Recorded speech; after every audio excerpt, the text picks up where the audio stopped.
John tightened his grip on the steering wheel as he navigated the winding country road. The late afternoon sun casting long shadows over the patchwork of farms and small homes. Beside him, Emily rubbed her rounded belly, glowing with the quiet joy and nervous anticipation of her pregnancy. Their destination was a quaint rural community governed by a homeowners association, a place they hoped would be the perfect sanctuary for their growing family and their beloved goats. The small farmhouse they'd just bought was charming, with a weathered barn nestled behind it and a fenced pasture where their goats could roam freely. It was a dream come true, away from the noise of the city.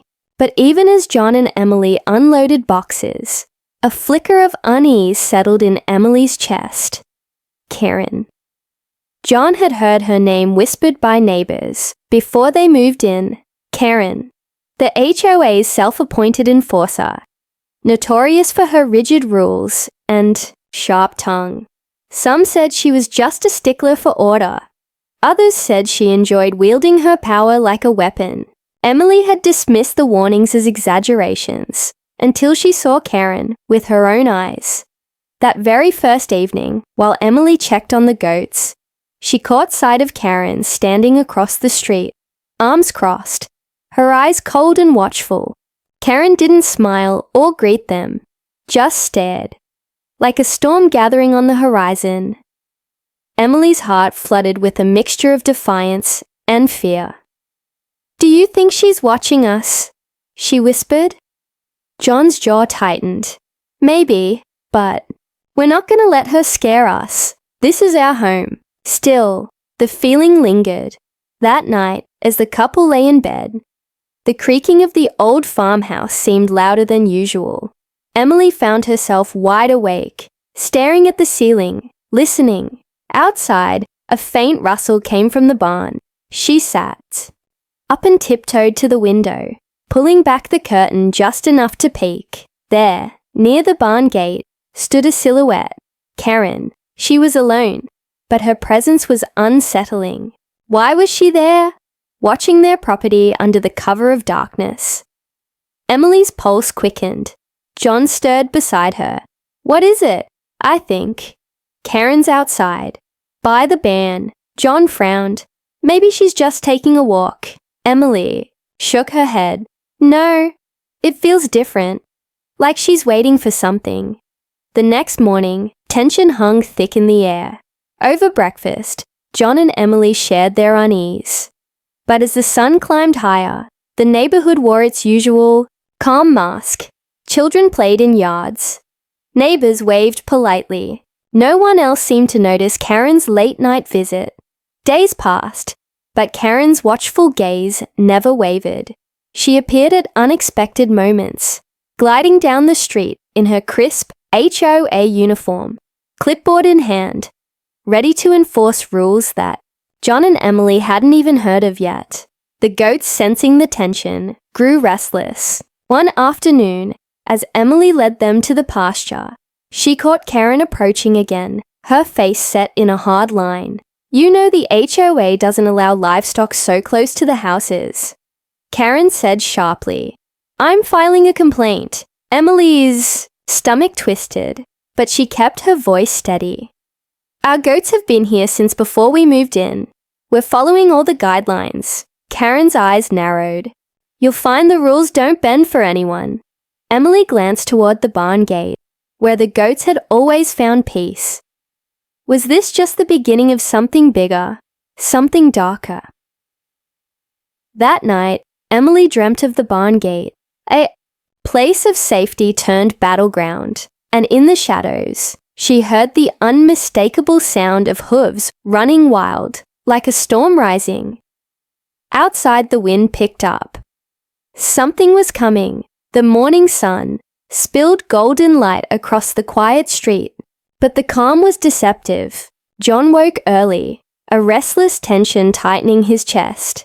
He glanced over at Emily, still curled in bed, her hand protectively resting on her belly. She looked peaceful, but John knew that beneath her calm exterior, the same unease brewed. The Previous day's confrontation with Karen replayed in his mind. The sharpness in her voice, the coldness in her eyes. It was clear Karen was not just about rules. There was something personal in her vendetta. John grabbed his coffee and stepped outside, determined to check on the goats. They were his, and Emily's pride and joy, a small herd of 4 that represented freedom and a simpler life. As he approached the barn, he noticed one of the gates had been left slightly ajar. His heart jumped. "Goats don't just wander off," he muttered. A quick search around the pasture revealed the missing goat, a small brown doe named Hazel, nibbling contentedly near a neighbor's pristine flower bed. The flowers were trampled, the soil churned. From behind, a voice called sharply, "That's unacceptable." John turned to see Karen, clipboard in hand, standing with an expression that was part disapproval, part something darker. "I told you the livestock can't roam freely," Karen said, stepping closer. "You're risking fines. The HOA won't tolerate this negligence." John clenched his fists, but kept his voice steady. "She got out because the gate was loose. I'll fix it. No harm done." Karen's eyes flickered with a cold smile. "It's never no harm done with you. This is the 3rd warning." John's brows furrowed. "First time I'm hearing about warnings." Karen's smile faded. "You'll get official notices. Soon enough." The tension was thick, suffocating. Emily arrived just then, worry etched on her face. "Is everything okay?" Karen turned to Emily, her gaze sharp enough to cut glass. "It's about time someone told you. Your goats are a problem. This neighborhood has standards." Emily straightened, voice steady, despite the growing knot in her stomach. "We've always followed the rules. We're careful." Karen scoffed. "Careful? You'll see how serious we are." John stepped between them, protective. "We don't want trouble. We just want to live peacefully." Karen's eyes darkened. "Then stop breaking the rules." The encounter left Emily shaken. That evening, as she fed the goats, her mind raced. Karen wasn't just enforcing rules.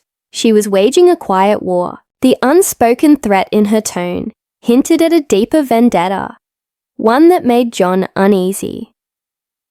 Later that night, John sat at the kitchen table, sifting through the HOA bylaws. The more he read, the more he realized how easily Karen and the board could exploit vague rules to harass them. It wasn't just about goats. It was about control. A sudden knock on the door startled him. When he opened it, no one was there. Just a small envelope slipped under the door. Inside was a note, handwritten but hurried. "Stop pushing boundaries or face consequences. This isn't a game." John's pulse quickened. Who was warning him? Karen? Or someone else lurking in the shadows of the HOA? He showed the note to Emily, who read it silently, her face pale but resolute. "We can't back down," she said softly. "For us. For the baby." John nodded. "We need to be ready for whatever's coming." The next day brought a new level of scrutiny. Karen was everywhere. At the mailbox, peering over fences, taking photos of the goat's enclosure. Neighbors began to whisper. Some seemed sympathetic, others wary, afraid to cross Karen. John realized their peaceful new life was unraveling, strand by strand. That night, Emily's dreams were haunted by Karen's cold eyes, the barn gate swinging open in a violent gust of wind. Then, a sudden sharp pain, the echo of a threat not yet revealed. John awoke to her startled gasp, reaching for her hand. "We'll get through this," he promised. But deep inside, both wondered, how far would Karen go? And what storm was gathering behind her watchful gaze? The evening sky was painted with bruised purples and fiery oranges as Emily stepped outside to feed the goats, her heart heavy with worry. The sun's last light filtered through the trees, casting long shadows across the farmyard. She moved, quietly, careful not to startle the animals, her hand resting instinctively on her swollen belly. The goats, sensing the calm, gathered eagerly around her, their soft bleats filling the air. For a brief moment, Emily felt a flicker of peace, but it was fragile, like glass teetering on the edge of shattering. Suddenly, a shadow shifted at the barn gate. Emily froze. "Karen," she whispered under her breath. Karen stood there, her face an unreadable mask.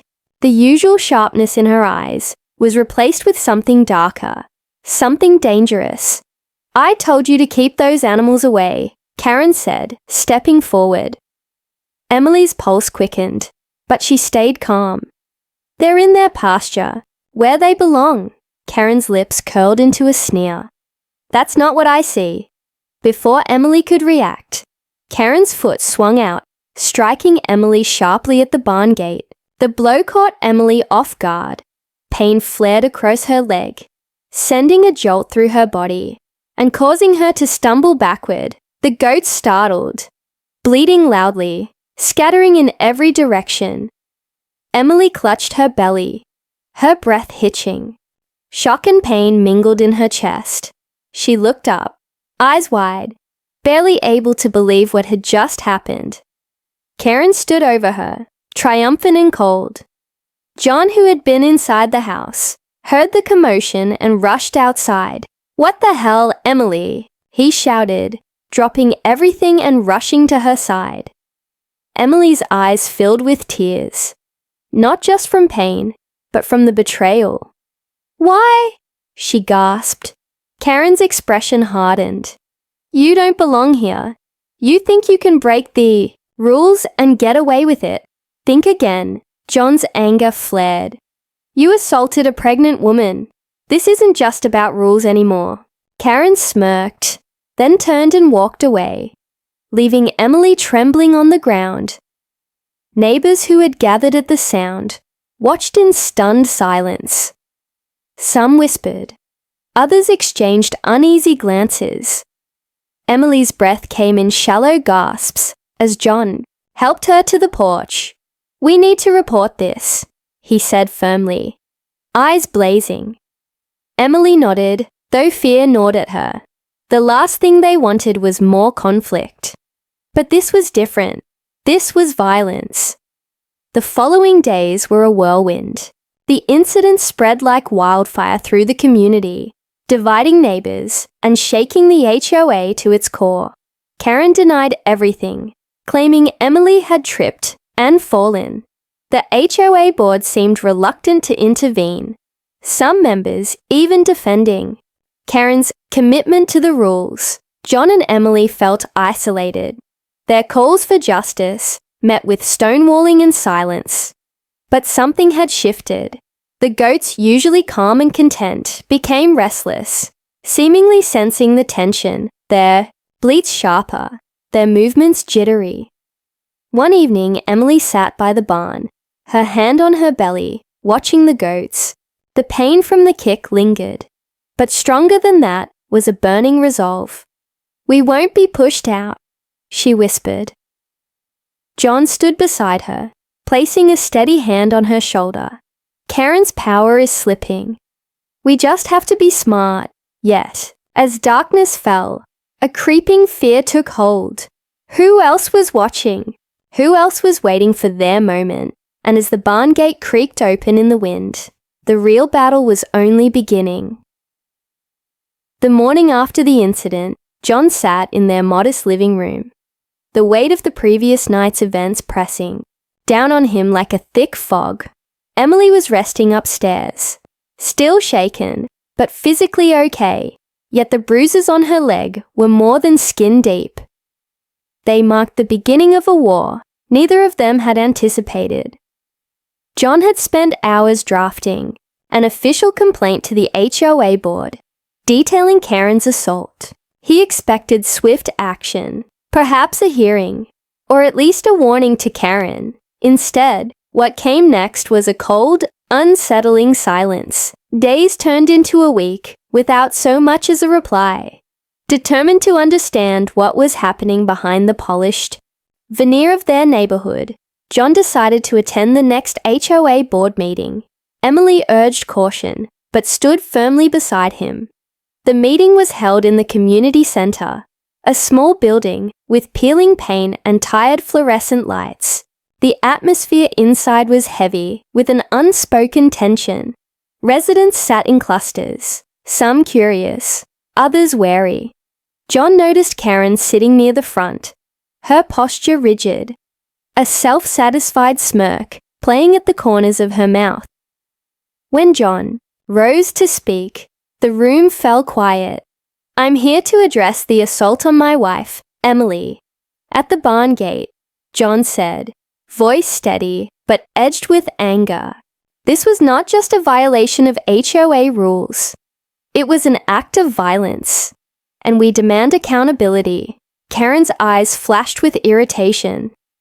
"There's no evidence," she said. Emily slipped. Anyone could see that. John's heart pounded. Several neighbors witnessed the incident, and Emily's injuries are proof. A murmur rippled through the crowd.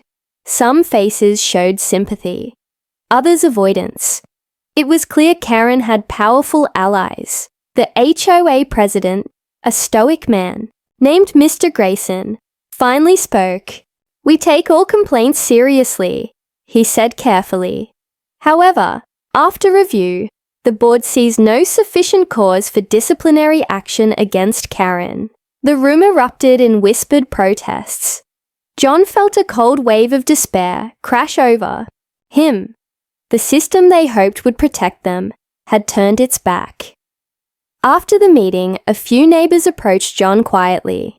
"We believe you," said Mrs. Alvarez, an elderly woman who'd lived in the neighborhood for decades.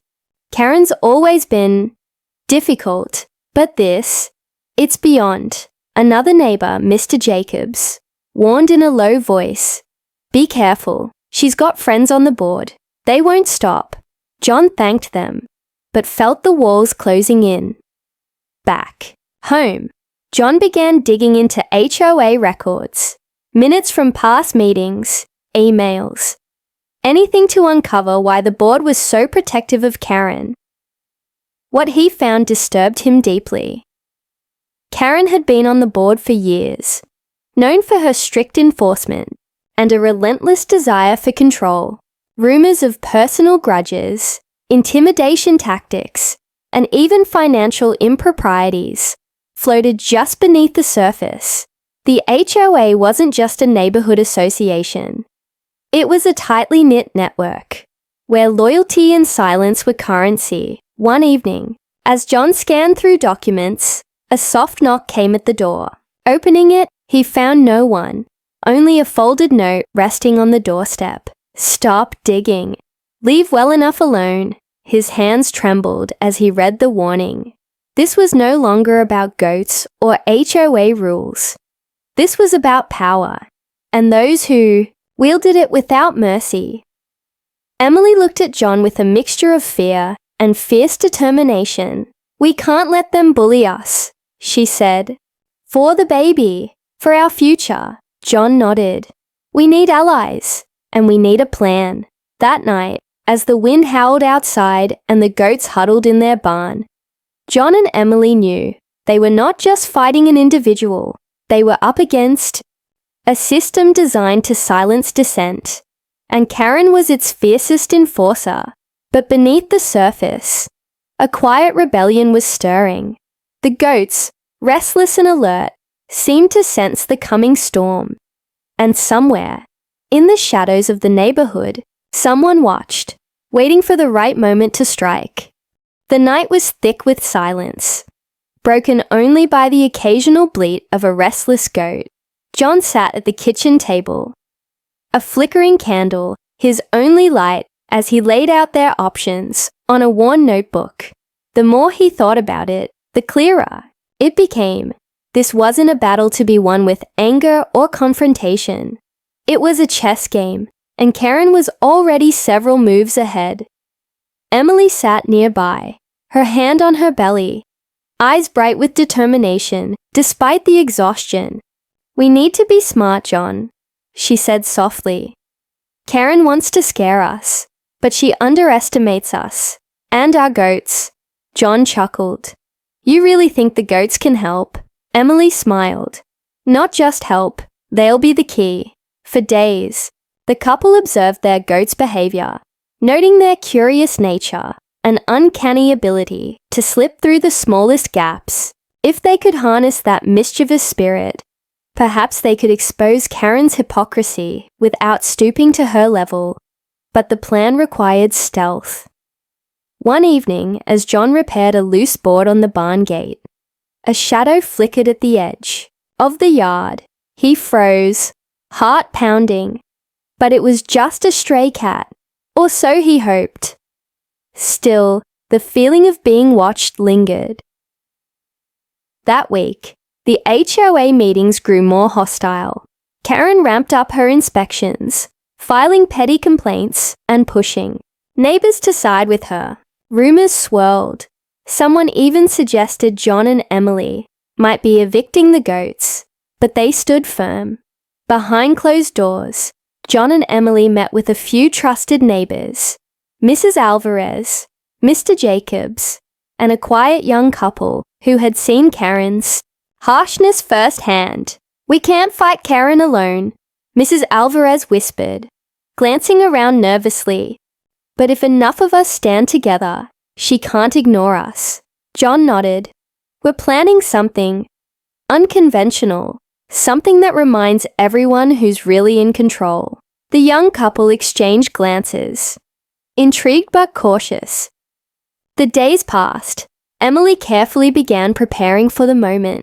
The goats were fed extra treats, their pens subtly loosened to allow more freedom. John rigged small gates to open at specific times, creating an escape route that would lead the goats straight into the heart of the HOA's meticulously manicured lawns. "It's risky," John admitted. "But if it works, Karen won't know what hit her." Emily smiled, her hand resting gently on her belly. "Sometimes you need a little chaos to bring order." On the night before the big neighborhood barbecue, a carefully planned event where Karen was sure to show off her dominance, the couple stayed up late, finalizing their plan. Suddenly, a low sound caught John's attention, a faint rustling. Near the barn, he grabbed a flashlight and crept outside, heart thudding in his chest. There, standing quietly by the barn gate, was a figure cloaked in darkness. John's voice was firm. "Who's there?" The figure didn't move. A second flash of light revealed Karen's familiar glare, cold and unreadable. "You're playing a dangerous game," she hissed. "I'm watching you." John swallowed hard. "So are we." Karen disappeared into the night, leaving behind a chilling promise. As the first light of dawn broke, the goats began to stir. Their restless bleats grew louder, echoing like an alarm. John and Emily exchanged a knowing look. Tomorrow, everything would change. The sun rose over the quiet streets, but the neighborhood buzzed with excitement. Today was the annual HOA barbecue, a tradition Karen had cultivated to assert her authority and showcase the perfect community she controlled. Flags fluttered from porches, grills hissed with sizzling meat, and neighbors bustled, eager to socialize yet wary of the looming presence of Karen. John and Emily arrived early, their nerves taut. The goats were secured nearby, but ready. Freedom was only hours away. As neighbors mingled and laughter echoed, Karen took her usual place at the center, clipboard in hand, issuing subtle warnings to anyone who dared step out of line. Her eyes flicked to John and Emily with calculated disdain. "Everything's perfect here," she declared loudly, her voice carrying across the lawn. "Let's keep it that way." But beneath the surface, the tension simmered. As the afternoon wore on, the goats, unusually quiet, sensed the moment. Emily and John exchanged a glance. a silent signal. Then, chaos erupted. One by one, the goats slipped through the carefully rigged gates John had set earlier. They burst into the manicured lawns, their hooves pounding against flower beds and sprinkler systems. The quiet order Karen prided herself on shattered. As goats bounded through pristine gardens, nipping at shrubs and scattering picnic setups. Gasps and shouts rose from the crowd. Karen's face twisted in horror and rage. "Stop them! Stop those animals!" Neighbors scrambled to catch the goats, but their agility was unmatched. They darted around children's feet, climbed on picnic tables, and even knocked over the HOA's decorative banners. John and Emily moved calmly through the crowd, calming neighbors and apologizing for the mess while secretly smirking at Karen's unraveling composure. Karen's fury was unmistakable. She stormed toward the barn gate where John stood his ground. "This is sabotage," she spat. "You've ruined everything." John met her glare steadily. "Maybe it's time the neighborhood saw the truth. Rules aren't meant to control people. They're meant to protect fairness." Karen scoffed. "Fairness? You don't even belong here." Emily stepped forward, her voice strong. "We belong just as much as anyone else." The crowd began to murmur, some nodding in agreement, others watching Karen's faltering grip on power. Then, unexpectedly, a neighbor stepped forward. It was Mrs. Alvarez, her voice steady but firm. "Enough, Karen. This isn't how a community should be led." More neighbors joined in, voices rising, calling for a change in leadership. Karen's smirk faded, replaced by a look of defeat. As the sun dipped lower, the goats returned to their pen, tired but triumphant. The neighborhood was a mess, but something else had shifted. A crack in Karen's iron facade. John wrapped an arm around Emily, pride and relief mingling in his chest. "Your goats did more than make a mess," he whispered. "They started a revolution." Emily smiled, her eyes bright with hope. "And this is only the beginning." The neighborhood was buzzing the next morning like never before. The aftermath of the barbecue chaos had spread through every street, every conversation.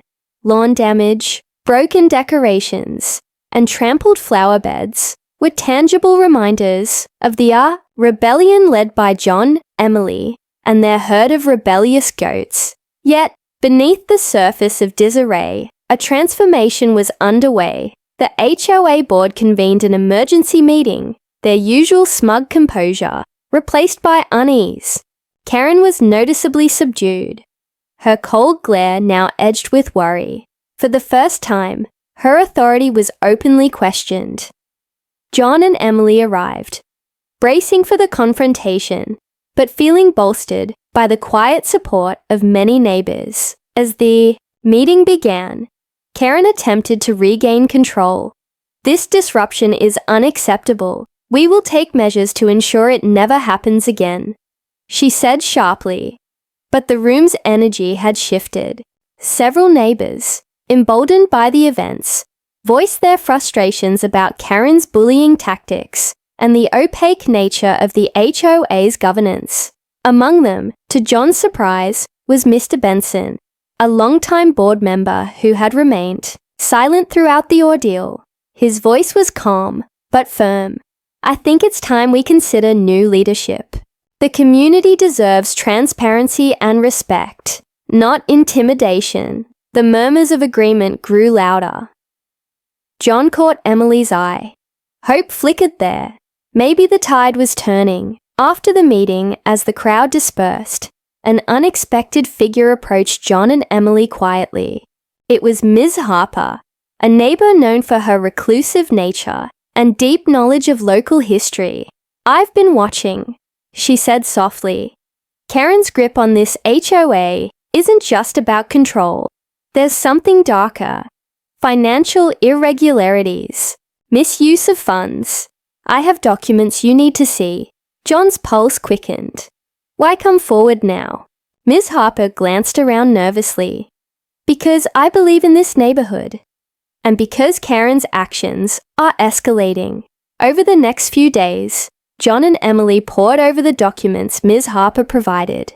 The papers revealed a web of deceit, inflated maintenance fees, suspicious contracts awarded to friends, and deliberate suppression of complaints. The picture was clearer than ever.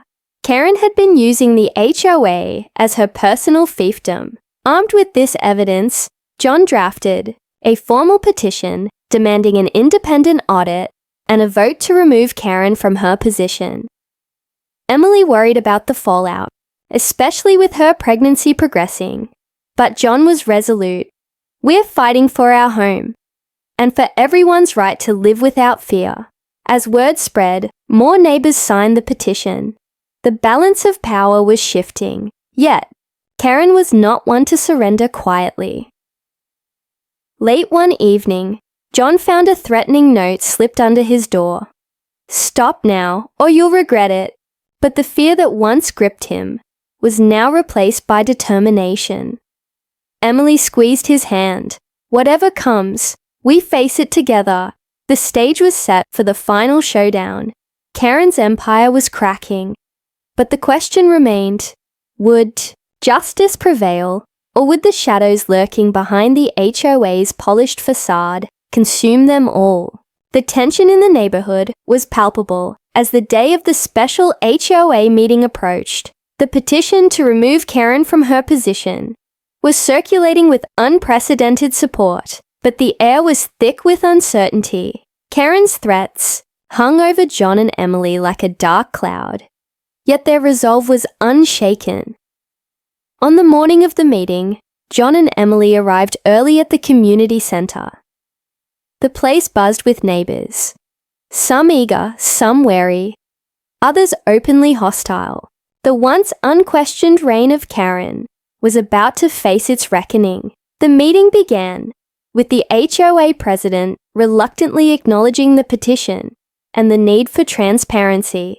As the discussion unfolded, John presented the damning evidence uncovered by Ms. Harper: inflated fees, secret contracts, and Karen's history of intimidation. Karen, pale but defiant, fought back fiercely. "This is a witch hunt," she snarled. "You have no proof." But the neighbors had seen enough. Mrs. Alvarez stepped forward, her voice steady. "We trusted Karen to lead us, but she's betrayed that trust." One by one, neighbors voiced their support for change. The board was forced to call a vote. The results were clear. Karen was removed from her position. But the victory was far from over. As the meeting adjourned, Karen's fury erupted. She stormed out, slamming the door behind her. But not before warning, "You haven't heard the last of me." Back at the farm, as John and Emily celebrated quietly, a strange sound came from the barn. The goats were restless, bleating louder than usual, circling near the gate. Suddenly, the barn door swung open, and the goats, like a well-trained unit, charged out, not into the fields, but directly toward the community center. Neighbors watching the commotion couldn't believe their eyes, as the goats, unleashed and free, made a beeline for Karen's abandoned home. Inside, Karen had been packing, her retreat from the neighborhood imminent, but she wasn't prepared for the surprise waiting for her. The goats, in their spirited fashion, had discovered Karen's private garden, meticulously kept, yet full of expensive plants and decorations clearly bought on HOA funds. As the goats nibbled and trampled, they revealed hidden signs of Karen's hypocrisy and excess. Neighbors gathered, snapping photos and videos that quickly went viral online. Karen's last stand crumbled under the weight of public scrutiny. In the weeks that followed, the HOA appointed new leadership, neighbors committed to fairness and transparency. John and Emily's courage inspired others to speak up. Emily's belly grew and the neighborhood transformed from a place of fear to a community of support. One afternoon, as John and Emily watched the goats peacefully grazing, Emily smiled. "We got our revenge," she said softly. "But more importantly, we got our home back." John squeezed her hand. "And the future." The goats bleated happily, their mischief now a symbol of resilience. And as the sun set over the peaceful neighborhood, a new chapter began, not just for John and Emily, but for everyone who dared to stand up against injustice.